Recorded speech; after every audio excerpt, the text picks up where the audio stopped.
Hello students, आज हम कक्षा 11वीं की पाठ्य पुस्तक आरोह का पाठ नमक का दारोगा पढ़ने जा रहे हैं।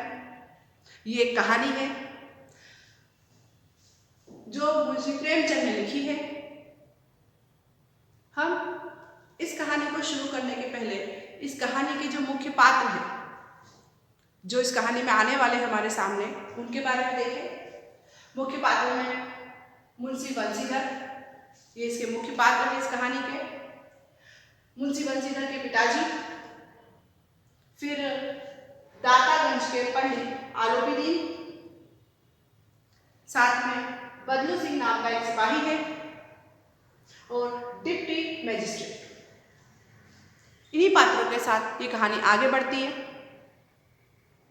ये कहानी उस समय की है कि जब भारत में ब्रिटिश राज चलता था और ब्रिटिश राज के चलते एक कानून बनाया गया था जिसे नमक कानून कहते हैं। जो आपको इतिहास में पता होगा कि गांधी जी ने जो दांडी मार्च निकाला था, सत्याग्रह किया था, उसमें उन्होंने नमक कानून को तोड़ा था।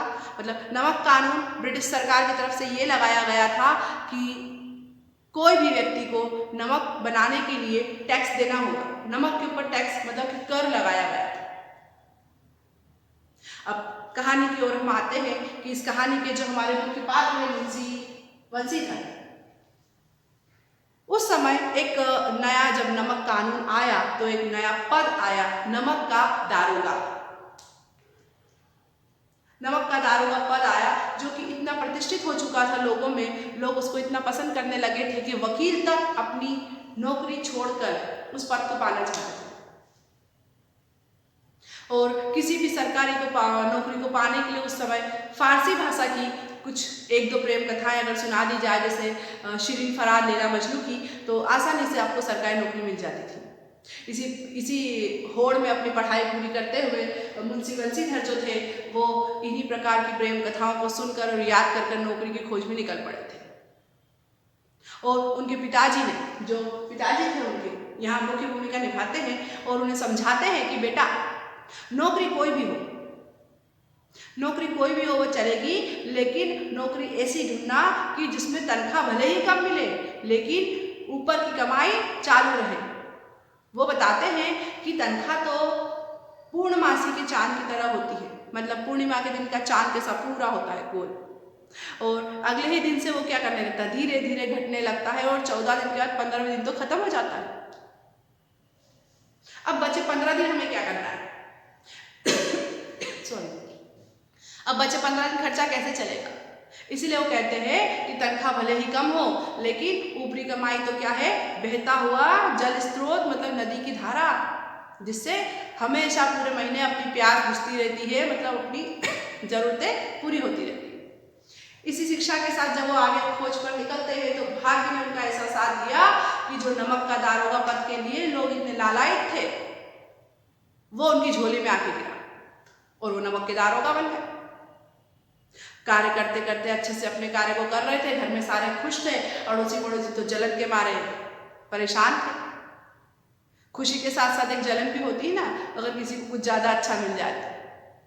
वही स्थिति बंसीधर के साथ थी, पर 6 महीने अपना कार्य करते करते उन्होंने, उन पर भैया जवानी, ईमानदारी का जोश, ऐसे कर्मनिष्ठ व्यक्ति, 6 महीने हो गए थे अपना कार्य करते करते और बड़े अच्छे से अपना कार्य कर रहे थे। वो एक दिन रात्रि का समय था।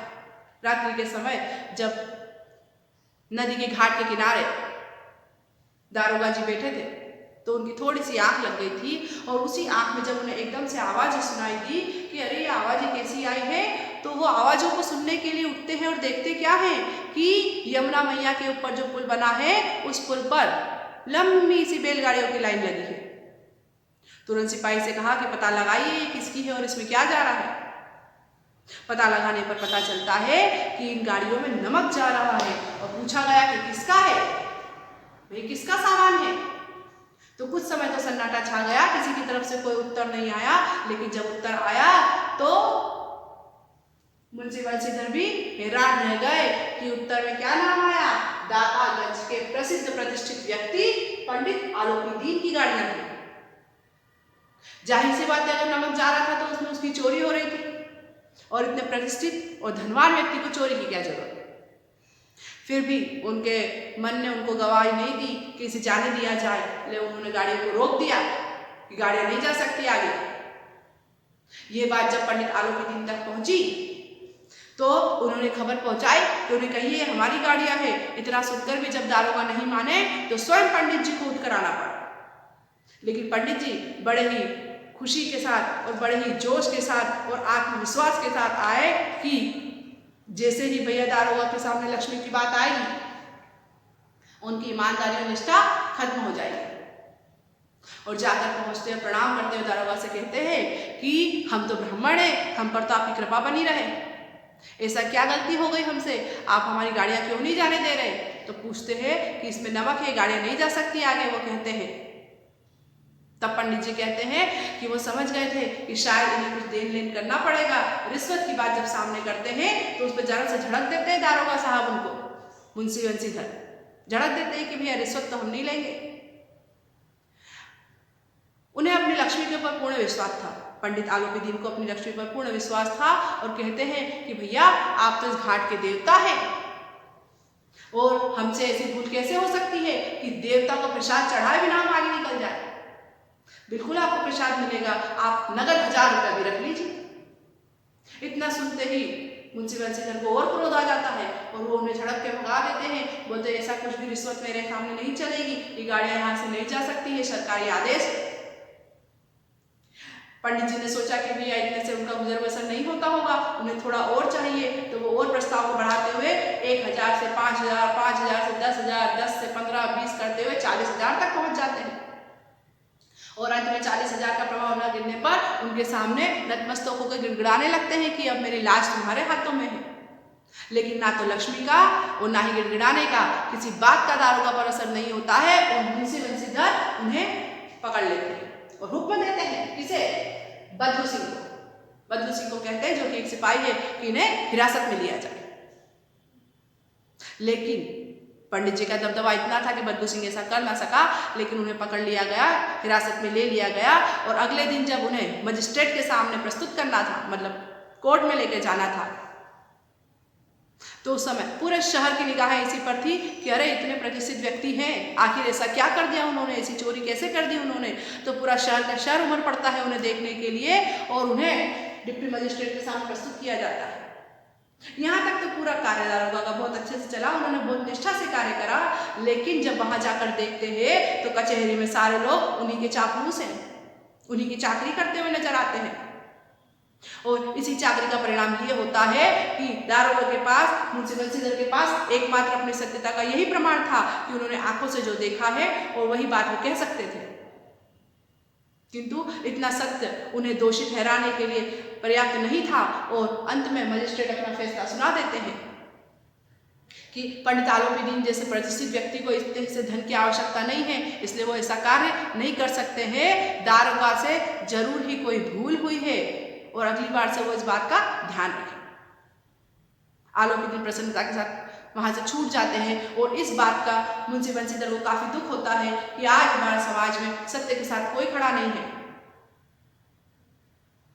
और इसी बात के चलते बड़े दुखी होते हैं, और ये बात उनके घर परिवार तक भी चली जाती है, और 1 हफ्ते के अंदर ही उन्हें नौकरी से निकाल दिया जाता है, जिससे उनके पिताजी और पत्नी और माँ सभी बहुत दुखी होते हैं और बड़ा क्रोध करते हैं कि ये तुमने अच्छा नहीं करा, नौकरी भी चली गई और मान सम्मान भी चला गया।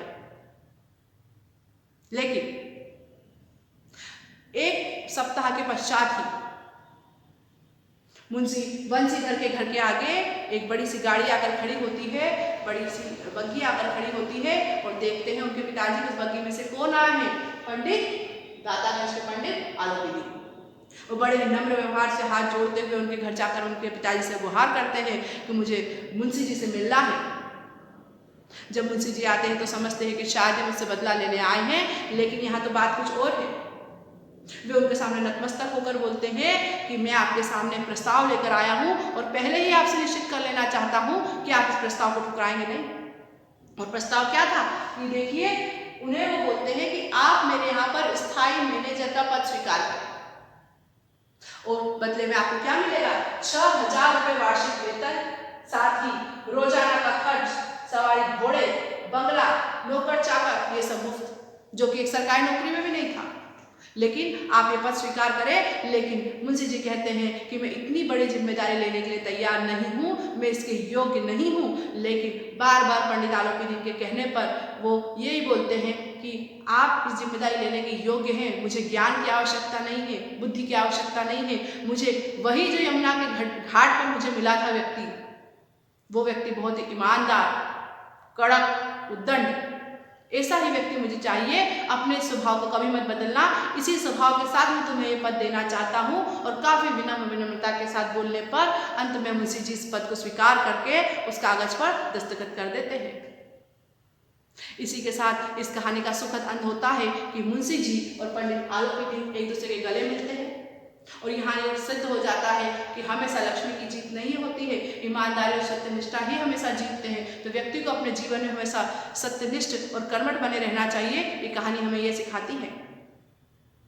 आशा है आप सबको कहानी पढ़ सुनकर मजा आया होगा और साथ में अच्छे से समझ में भी आई होगी। धन्यवाद।